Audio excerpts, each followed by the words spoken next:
Fue en 839 videos. Español, hormiga, hormigas, hormiguero. Náhuatl, azcatl, jascame, azcatla o azcatlal. Inglés, ant, pronunciación aint. Ants, pronunciación aent. Until o ants nest. Español. Las hormigas van muchos en forma de camino ancho. Náhuatl. Ñacascame yowe wikpa weyiatic ohti.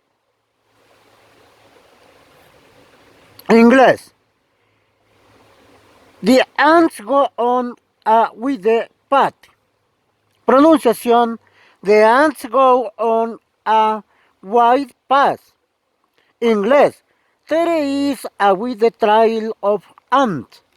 Pronunciación. There is a white trail of ants. Significado. Hay un camino ancho de hormigas. Inglés. A with the column of ants is marching. Pronunciación.